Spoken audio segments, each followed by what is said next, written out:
Namaste and welcome to your UPSC News Analysis for May 16th, 2025. In this deep dive, we're unpacking some really crucial current affairs. We'll clarify the essential concepts behind them and, importantly, point out issues relevant for your mains preparation. Today, we've got quite a range of interconnected events, and we'll be analyzing them, through a distinctly Indian lens. Indeed. It's quite a significant set of developments we need to dissect today. Things touching on national security, shifts in international relations, and also some important domestic matters, stuff impacting governance and our society. Maybe we should kick things off with what's been happening on our western frontier. Agreed. Let's start with the big one, Operation Sindoor and the subsequent ceasefire with Pakistan. So let's dive in. In the first week of May 2025, right after that very serious terror attack in Pahalgam, Jammu and Kashmir, India launched a retaliatory military operation, codename Operation Sindoor. And this involved, precise targeted strikes. That's right. On 9 terror launch pads located inside Pakistan and also Pakistan-occupied Kashmir, or POCO as we know it. And the context here is absolutely critical. Cross-border terrorism. I mean, India's position has always been clear. Groups like Jaish-e-Mohammed, Lashkar-e-Taiba operating from Pakistani soil, that's the core issue. Right. Operation Sindoor was India's direct response to that Pahalgam attack, which was particularly brazen. And geographically, we need to remember the line of control, the Lot Sea. Exactly, the military control line in J&K, established way back after the Simla Agreement in 1972. Precisely. And then things moved quite fast on the diplomatic side, didn't they? They did. By May 10th, so just a few days later, a ceasefire agreement was reached. And this de-escalation, it came about through a meeting at the DGMO level. Yes, the Directors General of Military Operations, these are, very senior military officers from both sides. Their job is basically coordinating ceasefire protocols, keeping those communication channels open along the border. Vital stuff. Okay, so what's the real significance here? Well, a couple of things stand out. First, Operation Sindoor signals a, perhaps, hardening of India's counterterrorism policy. We've seen this trend, haven't we? Towards a more proactive stance. Definitely. More retaliatory. Yes. But second, the fact that they quickly agreed to a ceasefire through that DGMO channel, it really underscores how important these mechanisms are. They help prevent things from spiraling out of control. And it sends a message beyond just Pakistan, presumably. That's a good point. It potentially reshapes how other actors perceive India's resolve, its willingness to act. Now, India has done this sort of thing before, hasn't it? Yeah. We had the surgical strikes in 2016. And the Balakot airstrikes in 2019. Those are the key precedents for this kind of targeted retaliation. Right. So while it's not entirely new ground, Operation Sindoor, does it feel different? Maybe in its strategic signaling? That's a crucial question. I think perhaps the scale this time and that immediate high-level DGMO contact leading to the ceasefire, it might suggest a more calibrated approach, sending a strong message, but also actively managing the escalation risk. Makes sense. And remember that earlier ceasefire agreement from 2021? It held for a while, but then broke down. It just shows how fluid this whole situation is. And it fits into the bigger picture, policy-wise. Well, India's national security policy from 2020 did emphasize proactive border security. So Operation Sindoor looks like a concrete application of that policy triggered by Pahalgam. And it's not just policy, is it? Military capability must play a huge role. Oh, absolutely. You can't separate the two. Things like the integrated battle groups, the IBGs, plus better drone technology, much more sophisticated satellite imagery. These give India the real-time intel and the agility needed for these kinds of precise strikes. And the non-kinetic side, the communication. Still vital. Those regular DGMO talks, the military hotlines, they are the established framework for de-escalation. The quick ceasefire proves their worth. Okay, so for our listeners prepping for mains, what are the key takeaways here? What are the core issues? Right, good question. From an issues and challenges angle, well, first, the persistent threat of cross-border terrorism. That remains a major concern for India's internal security. Second, there's this delicate balance, isn't there? Maintaining peace at the low lying versus ensuring national security. It's a tightrope walk. And the issue of accountability. Exactly. The lack of, let's say, robust and verifiable mechanisms on Pakistan's side to actually stop these terror groups, that's a huge obstacle to any kind of sustainable peace. And how does this connect across the main syllabus? Okay, let's break it down. For polity and security, it definitely impacts India's security doctrine, puts more focus on defense diplomacy. For society, you have to consider the potential impact on civilians in border villages. casualties, displacement. These are real risks during retaliations. Right. Foreign relations. Well, you always get the global calls for restraint. And India constantly needs to justify its actions on the world stage. And ethically. Big ethical questions. Civilian safety, proportionality of response, the broader impact on regional peace. These are always debated. Looking forward then, what are the potential pathways for India? What's the way forward? Several things come to mind. One, further institutionalizing deterrence. That means better border surveillance tech, stronger covert intelligence, better anti-infiltration systems. And diplomatically. Keep up the pressure. Multilateral forums like the UN, FATF, engaging global powers to isolate states that sponsor terror. That's key. What about on the ground in border areas? Investing in those areas is crucial. Border area development, infrastructure, education, health. Build resilience in those communities. Plus, things like de-radicalization programs, better cyber monitoring to counter extremist narratives. And maybe softer approaches too. Yes, track 2 diplomacy, encouraging dialogue between civil society groups, academics. It can help maybe slowly to de-escalate hostility in the long run. That's a really thorough breakdown, thanks. For prelims aspirants, Right. just quickly, remember Operation Sindor, the response to Pahalgam 2025, DGMO key liaison mechanism, ODC versus IB, know the difference. Simil Agreement, 1972, defined the low OC. And Article 355, the Union's duty to protect states. Now, following Operation Sindor, India didn't just stop there. There's been a significant diplomatic push. Yes, that's right. These multi-party delegations planning to visit global capitals. What's the main goal behind this diplomatic outreach? Well, fundamentally, it's about engaging foreign governments, international bodies, trying to shape how they see things. India wants to clearly explain why it acted, build support for its position, and sending multi-party delegations, that's significant. It projects national unity on this. And the timing. When did this idea take shape? It seems to have gained traction mid-May 2025, so right after that May 10th ceasefire was agreed upon. The timing is strategic, isn't it? It lets India frame its justification after the immediate crisis, emphasizing the de-escalation but also the reasons for the action itself. Who's driving this effort within the government? Primarily the Ministry of External Affairs, the MEA. They'll be coordinating it. But involving opposition parties is key for that bipartisan message, and of course India's embassies abroad will be crucial in setting up these meetings. And where are these delegations headed? Which countries or forums? It's a pretty broad list. UN forums, definitely. The US, key European nations, ASEAN members, the African Union, and important countries in the Gulf.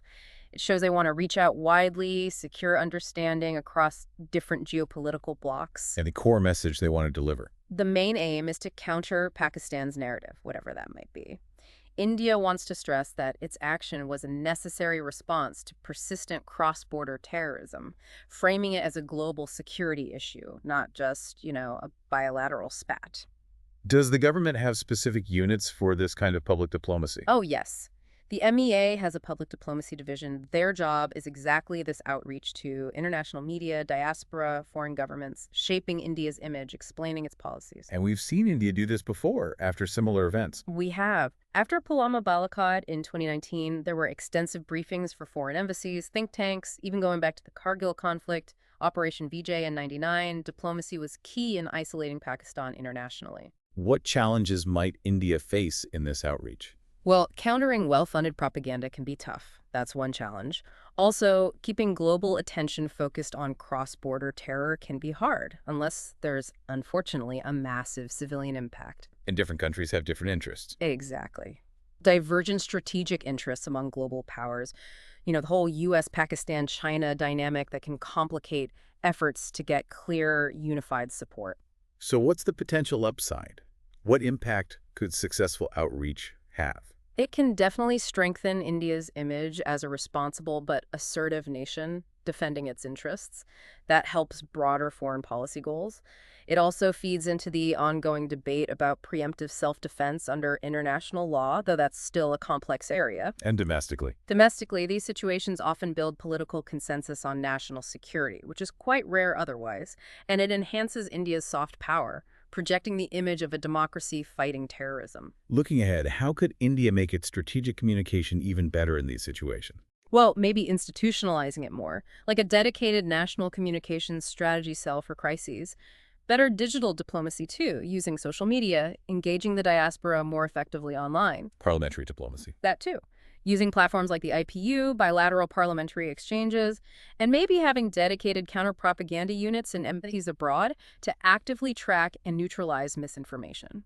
What about working with other countries? Building regional coalitions? Absolutely. Working with ASEAN African nations on counter-terror frameworks could amplify India's voice. Very insightful points. Okay, for prelims, folks, key terms here are Track A diplomacy, gov to gov, and Track 2 diplomacy, informal channels. Remember Article 51 of the UN Charter, self-defense? Know the public diplomacy division of MEA. And recall Pakistan's past status on the FATF gray list for terror financing concerns. Right, let's shift gears now to a major appointment within the Indian administrative setup. Yes, Dr. Ajay Kumar. He's been appointed the new chairman of the Union Public Service Commission, the UPSC. He takes over from Manoj Soni this May. For everyone preparing for the civil services exam, this is obviously a very significant development. Absolutely. The UPSC, as you know, is a constitutional body under Article 315. Its main job is conducting exams for the All India Services Group A, Group B posts for the union government. A huge responsibility. And the chairman's role is pivotal, ensuring transparency, fairness, meritocracy throughout that whole process. And the tenure for the chairman, how long is the term? It's a fixed term of 6 years or until they reach the age of 65, whichever comes first. That's laid out in Article 316. Dr. Kumar has quite a distinguished background, doesn't he? He does. A highly respected retired IAS officer, 1985 batch, Kerala cadre. Most recently, he served as the defense secretary. And he's got a strong reputation for pushing tech-driven reforms in governance. That focus on technology seems particularly relevant now with all the talk about UPSC reforms. Precisely. His background in using tech for efficiency comes at a time when there's ongoing discussion about modernizing UPSC recruitment and exam processes. Can you give some examples of his tech initiatives from his time as defense secretary? Sure. He was behind several digital transformation efforts. A key one was the IDEX program Innovation for Defense Excellence. That was designed to boost innovation and the adoption of indigenous tech in the defense sector. He really pushed for using homegrown tech solutions. Interesting to think how that background might influence his approach at UPSC. We've already seen some changes at the commission recently, right? Yes, UPSC has been gradually reforming. Things like online applications are now standard, parts of the exam process are digitized. There's also been more emphasis on diversity and inclusion, refinements to the interview process, and efforts to keep the exam calendar regular. And the UPSC's constitutional foundation is quite solid. Absolutely. Articles 315 to 323 lay out the whole framework structure, functions, powers, and it's worth remembering that state public service commissions, the FPSCs, and joint PSCs basically follow the UPSC model. So looking at his new role, what are some key issues or challenges he might face? Several things. Delays in recruitment cycles that can impact government functioning, so streamlining is always important. Then there are the ongoing demands for changes in the exam pattern itself, optional subjects, CET concerns. Those debates continue. And balancing merit with inclusion. That's always a delicate act, ensuring diversity while upholding meritocracy. Plus, there's increasing pressure to align recruitment with 21st century governance needs. That includes the whole lateral entry versus traditional recruitment debate. What kind of impact could his appointment have, potentially, on governance on aspirants? Well, with his tech background, maybe we'll see faster, more transparent recruitment. That could boost government efficiency. For the lakhs of aspirants, any UPSC reform directly impacts their preparation and future. And his background does raise the possibility of more digitization, perhaps even looking at digital interviews or AI-based evaluation tools down the line. It's speculative, but possible. What could be done to further improve how the UPSC functions? Maybe periodic audits of the whole process to assess and update methods and standards. More transparency could help releasing answer keys, maybe even interview transcripts where feasible post-process. What about inclusion? Definitely work on addressing regional, language, economic barriers, make it more accessible, leveraging AI and digital tools for evaluation, security, analytics. That seems like a potential growth area. And maybe better coordination with state TSCs, sharing best practices. Okay, quick prelims recap. Article 315 establishes UPSC, SPSCs. Article 316, appointment tenure, new chairman, Dr. Ajay Kumar, former defense secretary. Okay. 6 years or 65, UPSC reports to the president. All right, let's switch tracks now to another very important contemporary issue, the rights and welfare of gig workers. Yes, a huge and growing part of the workforce. There was a national level roundtable recently in May, convened by civil society groups. What was that about? Right. That roundtable was focused on pushing for legal rights, minimum wage guarantees, and proper social security for gig workers.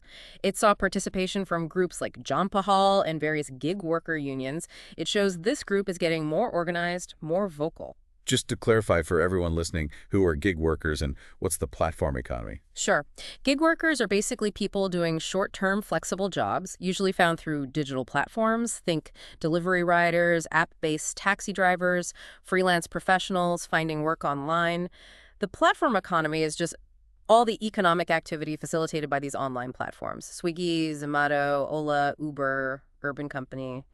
Those are the big names in India. And the main problem regarding their rights. The core issue is they often fall into this legal gray area. They're usually classed as independent contractors, not employees. Yeah. And that means they often miss out on basic protections, job security, health insurance, paid leave, things traditional employees get.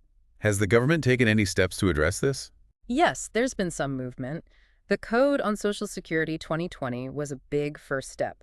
It was the first law to explicitly recognize gig workers and platform workers as distinct categories, making them eligible for some Social Security schemes. Why has this become such a major issue in India now? Because India's platform economy is booming, creating loads of jobs, especially for urban youth. But alongside that growth, there are real concerns about worker exploitation.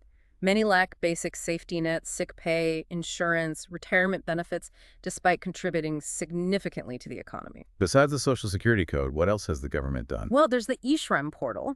That's a national database for unorganized workers, including gig workers, aimed at better delivery of welfare schemes.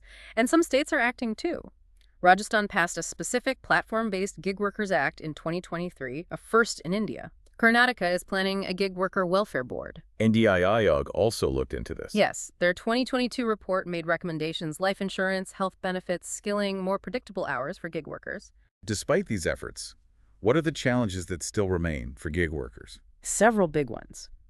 That legal ambiguity about employer-employee relationship is still a major hurdle. No guaranteed minimum wage earnings fluctuate wildly based on platform algorithms. Social insecurity remains a huge problem. Lack of pension, ESI, PF benefits. What about the algorithms themselves? That's another issue: algorithmic exploitation. Opaque rating systems, job assignments, often with no clear way to appeal or raise grievances. And because the workforce is so fragmented, unionizing and collective bargaining are really difficult. What's the wider impact of all this on the economy and society? Economically, the platform economy contributes a lot to GDP and jobs, no doubt about that. But socially, this rise in informal work, even with tech advances, raises serious inequality concerns. For governance, it means finding ways to foster innovation while ensuring equity and worker welfare. It's a tricky balance. So looking ahead, what's the way forward? How can things improve? A clear national legal framework defining rights and obligations seems essential. Operationalizing a proper Social Security fund may be contributory, involving platforms, workers, government, much more data transparency from platforms about pay structures, algorithms, deactivation policies. What about skills and integration? Linking big workers to upskilling programs is important for their long-term prospects, and integrating their needs into urban policy, housing, transport, healthcare, recognizing them as part of the city fabric. Got it. Prelims pointers, Code on Social Security, 2020, first definition, eShram portal database, John Pahal Civil Society Group, Rajasthan's Gig Worker Law, 2023, first state law, ILO's definition, short-term task-based contracts. Okay, let's move outwards now towards space. Some interesting developments from ISR. Yes, the upcoming launch of PSLV C-61. What can you tell us about this mission? Right, PSLV C-61 is set to launch the EOS-09 satellite. That's Earth Observation Satellite 09. What's special about EOS-09 is its payload, a C-band synthetic aperture radar, or SAR. The launch is scheduled for May 2025 from Sriharikota. Can you explain what C-band radar is and why it's important for observing Earth? Sure. C-band radar uses microwave frequencies. Its big advantage is that it can penetrate clouds, smoke, even some vegetation. This means it can provide high-resolution images day or night in all weather conditions. That's incredibly valuable for surveillance and monitoring. Who are the main users, the stakeholders for the data from ES-09? It's quite a diverse group. ISRO itself, of course. But given the radar's capabilities, the Ministry of Defense is a key stakeholder. It has dual-use potential. Also, agencies like the India Meteorological Department, IMD, for weather, and the National Remote Sensing Center, NRSC, for resource management. What's the strategic importance of this launch for India? It significantly boosts India's all-weather, day and night imaging capability. That's crucial for border security, effective disaster assessment after floods or cyclones, and for agricultural forecasting, too. This seems like part of a bigger plan, doesn't it? The EO series. Absolutely. The EOS satellites are part of India's broader strategy to build a comprehensive constellation of Earth observation satellites.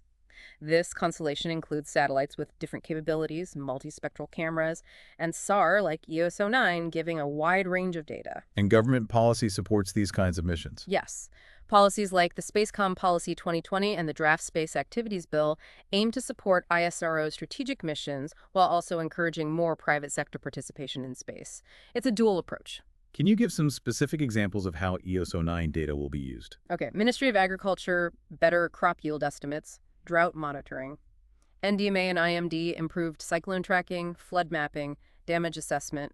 Defense and Home Affairs, strategic surveillance, planning border infrastructure. The applications are really wide-ranging. We're also seeing more public-private partnership in space in India now. Definitely. Bodies like InSpace and NSIL, ISRO's commercial arm, are actively pushing for more collaboration between ISRO and private Indian companies, fostering innovation, creating commercial opportunities. What are some challenges related to having more space assets and relying more on satellite data? Well, security is a big one.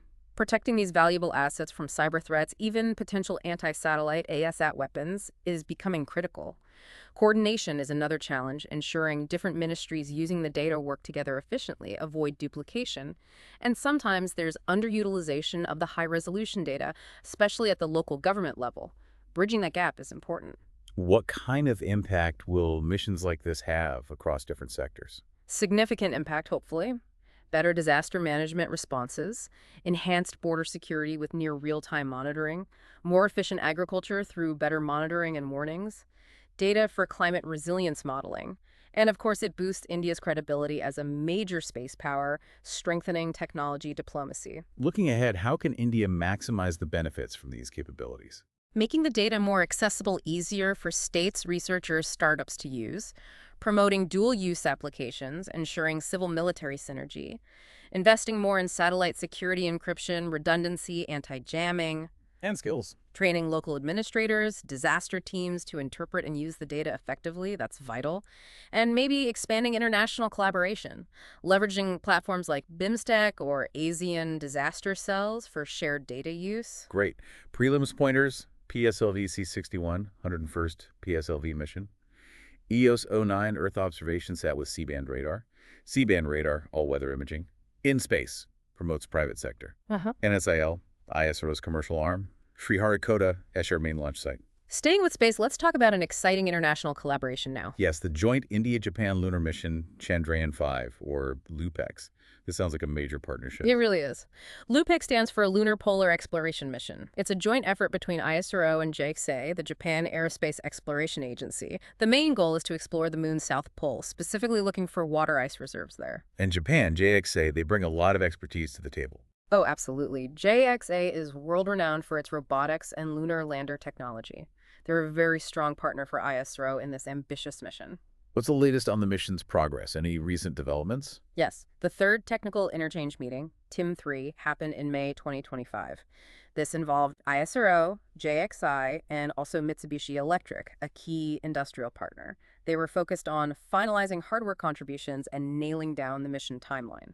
What exactly does LPEX aim to achieve scientifically? Several key things: confirming the presence and amount of water ice at the South Pole, studying the lunar regolith, that's the surface soil and rock, and also assessing if that region could potentially support a future human presence, looking at sustainability aspects. And the launch timeline. When are we likely to see LOPEX liftoff? The target is currently sometime in 2026 or 2027. It's planned to launch on Japan's H3 rocket. How is the work divided between ISRO and JXA? Broadly, JX is providing the lander module and the H3 launch vehicle.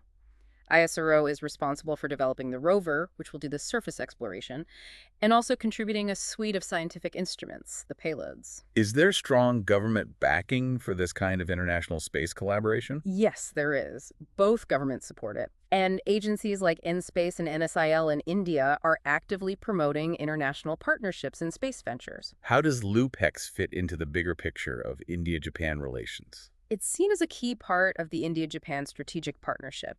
It aligns well with the space cooperation agreement they signed in 2022. It's about tech diplomacy, collaboration, and even contributing to stability in the Indo-Pacific through joint scientific work. Does India have a long-term vision for lunar exploration beyond LUPEX? It does. India outlined its goals in the Moon Mission's Policy Vision 2047.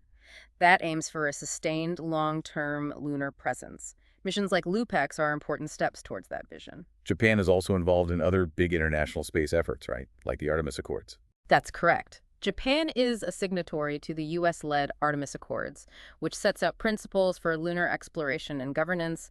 India isn't currently a signatory, so Japan's involvement there, and how it might influence future lunar governance discussions is something to watch. What are the potential challenges for a complex joint mission like this? Well, technology integration between different agencies, different engineering cultures, that's always complex. There are also broader ethical debates about the space race, lunar mining, territory governance rules. And like any big international project, budget and timeline pressures are always a risk.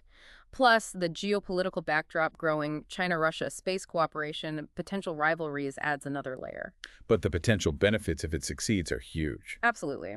Scientifically, learning about lunar water, geology, how things survive in deep space, that's invaluable. Diplomatically, it strengthens the India-Japan relationship, positions both as space leaders. Economically, it could open doors for commercial lunar missions, spin-off technologies, and inspirationally, it really boosts interest in STEM education among young people. What are the immediate next steps for LUPEX? Finalizing the mission architecture is key, locking down the payloads, power systems, landing site targets, establishing clear joint data sharing protocols for the research community. Public engagement is important too, involving schools, startups, and maybe India needs a more comprehensive space law addressing lunar exploration specifically. That's a policy point. Success here could also pave the way for India to help smaller nations with their space ambitions. Okay, prelims focus. Yeah. LUPEX, India, Japan Lunar Mission, South Pole. TIM-3 technical meeting, May 2025.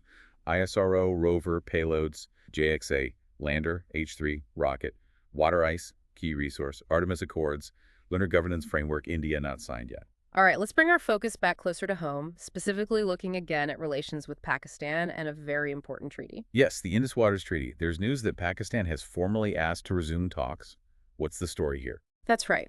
After the recent tensions post-Operation Sindoor, talks related to the Indus Waters Treaty, or IWT, were informally paused. Now, Pakistan has made a formal request to resume these discussions. It signals, perhaps, a slight easing of tensions, a partial thaw, maybe? Could you just remind everyone what the Indus Waters Treaty is and why it's so significant? Certainly. The IWT was signed way back in 1960, brokered by the World Bank. It governs how India and Pakistan share the waters of the Indus River system, crucial for both countries. Basically, India got control over the eastern rivers, Ravi, Beas, Sutlej, and Pakistan got rights over the western rivers, Indus, Helm, Chenab. But India can use the western rivers too. Yes, for certain non-consumptive uses like hydropower, but with strict design limitations outlined in the treaty. The treaty also set up the Permanent Indus Commission, PIC, a bilateral body to manage cooperation, share data, and resolve disputes. And remarkably, despite all the conflicts between India and Pakistan, the IWT has largely held up. It's quite resilient. India's stance on the treaty has evolved a bit, though, hasn't it? Yeah. Especially after certain events. Yes. After the Uri attacks in 2016, PM Modi's comment that blood and water cannot flow together was widely seen as hinting India might leverage water diplomacy in response to terrorism. And there have been specific Indian hydro projects on the western rivers that Pakistan objects to. Correct. Projects like Pakal Dam, Rattle, Kishanganga. Pakistan has raised objections mainly about their design potentially impacting downstream flows. These have led to technical disputes. Has the World Bank been involved in resolving these recent disputes? Yes, the World Bank stepped in again around 2022 in its role as facilitator, trying to help resolve the technical disagreements over some of those dam designs. Can you quickly outline the dispute resolution process under the IWT? Sure, it's tiered. First, issues go to the Permanent Indus Commission, PIC meetings. If the PIC can't resolve it, it can go to a neutral expert to look at the technical aspects. If that doesn't work, the final step is referral to a formal court of arbitration whose decision is binding on both countries. What are the main challenges surrounding the IWT today? Well, there's the fundamental tension. Can water sharing continue normally amidst terrorism and security threats? That's a big question. Pakistan's objections to Indian hydro projects slow down crucial infrastructure development in J&K. Climate change is a huge, newer challenge. The treaty from 1960 doesn't really account for changing river flow patterns. Its age and rigidity make adapting difficult. And the treaty's impact on geopolitics and regional stability. It's often seen as a sort of barometer of the India-Pakistan relationship. If the treaty were to collapse, it could seriously destabilize the region, potentially leading to water conflicts. For India, delays in projects impact development in J&K. And internationally, it raises questions about whether old treaties can or should be revised when circumstances fundamentally change. So what's the way forward for managing the IWT? Resuming regular PIC meetings is crucial for consistent dialogue, regardless of political tensions. Better data transparency, sharing real-time hydrological data can build trust. Addressing climate change might require renegotiating parts of the treaty or adding specific clauses or addendums. Should water be separated from politics? Ideally, yes. Framing it as a humanitarian or ecological issue rather than a purely political one might help. And India needs to keep engaging proactively with the World Bank to ensure legal clarity and expedite arbitration if needed. Okay, prelims points. Indus Waters Treaty, 1960, World Bank brokered. Eastern Rivers, India, Ravi, Beas, Sutlej. Western Rivers, Pakistan, Indus, Hellam, Chenab. Pakal Dual Project on Marusudar, tributary of Chenab. Permanent Indus Commission, PIC Dispute Mechanism, Article 62, Vienna Convention, fundamental change of circumstances for treaty revision. Right, let's shift now to a domestic legal matter involving the Ministry of Defense and a High Court ruling. Yes, the Madhya Pradesh High Court ordering the Defense Ministry to return land. What happened in this case? So the MP High Court directed the Ministry of Defense to return a house in Mao Cantonment to two elderly sisters aged 84 and 79. The court strongly criticized their eviction, calling it high-handed and a breach of law. This was a May 2025 judgment. Can you explain what cantonment lands are and who manages them? Sure. Cantonment lands are owned and managed by the Defense Estates Department under the Ministry of Defense. They're governed by the Cantonments Act, 2006. The Defense Estate Office, or DEO, is the local body responsible for managing these lands and can initiate eviction proceedings. What legal options did the sisters have to fight the eviction? They could use the writ jurisdiction of the High Court under Article 226 of the Constitution. This allows citizens to challenge arbitrary or illegal actions by public authorities, like the DEO. What's the broader significance of this High Court ruling? It really highlights the potential for misuse of authority by the Defense Estates Department. More importantly, it strongly reaffirms the rule of law that even defense authorities must follow legal procedures. It sends a message about accountability. Has the government taken steps to reform how defense estates are managed? Yes, there have been some efforts. The Raksha Bhumi project, for instance, aims to digitize all defense land records for better transparency and management. And in 2021, the MODI issued guidelines specifically aimed at preventing wrongful evictions. Are there general legal protections for people living in cantonments? Yes. Besides the Cantonments Act, general laws like the Transfer of Property Act, Indian Evidence Act also apply. The High Court's intervention shows these protections are real and enforceable. And the role of the judiciary here. Crucial. High courts, using their writ powers, like mandamus to compel action or certiorari to quash illegal orders, act as guardians of citizen rights against potential state overreach. What are the underlying issues that often lead to these kinds of land disputes in cantonments? Often it's a lack of legal clarity about land titles or leases held by civilians, sometimes for generations. This ambiguity can lead to disputes. There can be perceived overreach by the DEO or conflict between civilian rights and military needs in these zones. And unfortunately, as this case shows, judicial delays can prolong the suffering for victims, especially the elderly. What's the impact of such rulings on governance? It highlights the need for accountable administration by the Modi's Estate Department. It reinforces that everyone, even defense authorities, is under the Constitution and the rule of law. It provides relief to vulnerable people and protects citizens from institutional overreach, building public trust. How can similar situations be prevented in the future? Maybe uniform land dispute tribunals for faster resolution. Continuing the digitization and clear demarcation of defense lands is vital for transparency. Sensitizing DEO officers about legal limits and due process. Prioritizing cases involving the elderly or women's property rights in courts. And strengthening legal aid for citizens facing government litigation. Okay, quick prelims check. Article 226, High Court Writs. Cantonments Act, 2006, governs military towns. Yeah. Raksha Bhumi, digitizing defense land records. Writs like mandamus, certiorari. Eviction protection exists under civil laws, too. Moving on to another significant legal development, this one reaching the Supreme Court regarding the WAC Act. Yes, the Supreme Court agreeing to hear challenges to the WAF Act 2025 and considering an interim stay. What's the background here? Right. The Supreme Court will hear petitions challenging the constitutional validity of the WAC Act 2025. And significantly, they've scheduled a full day's hearing on May 20th, specifically to consider the plea for an interim stay on parts of this new law. Could you briefly explain WACF and WAF boards for our listeners? Sure. A waqf is essentially an Islamic religious endowment property dedicated permanently for religious or charitable purposes. Waqf boards are statutory bodies set up under the Waqf Act, originally 1995, to manage and supervise these endowed properties in their respective states. On what grounds are the petitioners challenging the 2025 Act? The main arguments are that certain provisions violate fundamental constitutional principles. They allege violations of secularism, the right to equality under Article 14, and also property rights. Why has this law become so controversial? It raises some fundamental questions about legislative power over religious properties and about the state's role versus religious autonomy, the balance between regulation and neutrality. There was an earlier WAC Act, wasn't there, from 1995? Yes, the WAF Act 1995 was the main law before these 2025 amendments. It established the state WAF boards and the Central WAF Council, which oversees WAC administration nationally. What specific changes in the 2025 Act are causing the most concern? A major point of contention is the alleged power given to WAC boards to declare property as WAF, potentially without adequate notice to the current owner, re-raising natural justice concerns. There are also arguments about the boards getting increased quasi-judicial powers under the new act. Have high courts weighed in on WAC property disputes before? Yes. Over the years, various high courts have issued rulings emphasizing the need for transparency, due process, and fairness in resolving WAC property disputes. What are the potential issues if the 2025 Act is implemented as is, according to the petitioners? Well, the question of whether a secular state should give quasi-judicial powers to religious boards is one issue. The risk of properties being labeled WAC without owners having a proper chance to object, that's a major due process concern.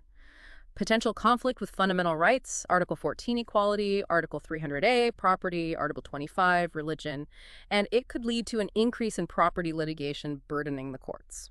What could be the broader societal or governance impacts? Socially, landowners, especially perhaps in rural areas, might feel vulnerable to arbitrary claims. For governance, it raises questions about land record sanctity and property rights security. Legally, it could lead to a landmark Supreme Court interpretation on religious trusts versus state neutrality. Looking ahead, what could be done to address these concerns? The Supreme Court's clarification will be key. Beyond that, perhaps legislative amendments to ensure clear procedural fairness prior notice, effective appeal mechanisms.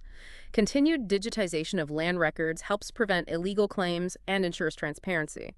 This might also feed into the wider debate about a uniform civil code, or at least uniform property and trust laws, and any legislative review should involve wide consultation. Okay, prelims focus, WAF, Islamic Endowment, WAF Act 1995, original law, Article 14, equality, Article 25, religion, Article 300A, property, Central WAC Council under Ministry of Minority Affairs. And finally today, let's look at a diplomatic development involving India and Turkey. Yes, reports that India delayed the credential ceremony for Turkey's new ambassador. What's behind this move? It seems India postponed the formal ceremony where the new Turkish ambassador presents their credentials. The reported reason is India's concern over Turkey's recent strengthening of defense ties with Pakistan. This came up in May 2025 in the context following Operation Sindoor. Can you explain what a credential ceremony is in diplomacy? Basically, it's the formal final step for a new ambassador.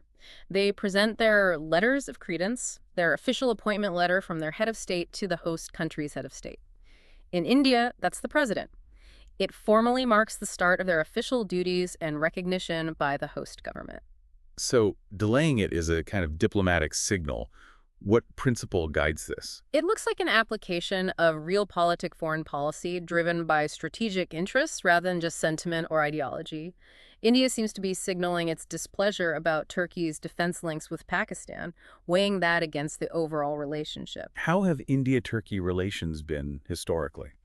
Generally cordial, historically, but in recent years there's been more friction, especially over Turkey's stance on issues like Kashmir, often seen as aligning with Pakistan. So delaying the credentials is a way to show disapproval without a huge confrontation. Exactly. It's a subtle but clear diplomatic message. It shows unhappiness without resorting to formal protests or expelling diplomats, which are much stronger steps. Does this fit with India's usual foreign policy style?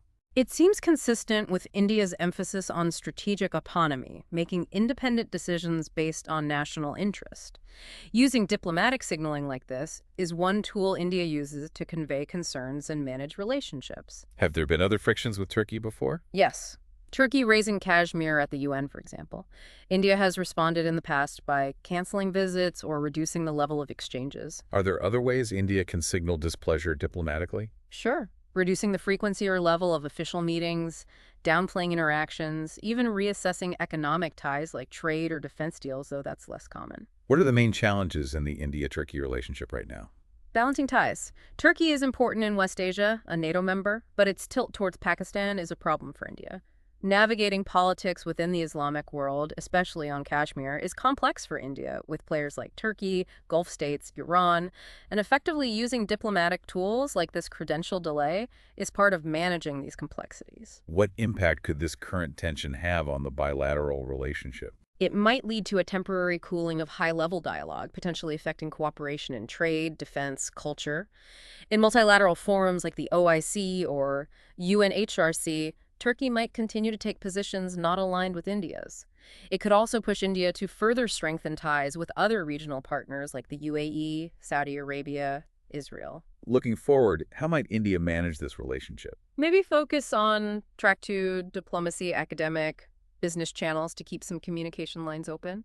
Clearly reassert strategic priorities, focus on relationships with countries respecting India's sovereignty, perhaps some counter-engagement, strengthening ties with countries like Cyprus, Greece, Armenia, who have their own issues with Turkey, using public diplomacy to highlight any perceived double standards, and maybe finding areas for issue-based cooperation, trade, education, climate, while managing political differences. Okay, prelims pointers, credential ceremony, formal ambassador appointment, MEA handles protocol, Turkey's role in OIC, often vocal on Kashmir, strategic autonomy, India's policy core, track 2 diplomacy, informal dialogue. That covers a really wide range of crucial developments today. It certainly shows how dynamic current affairs are.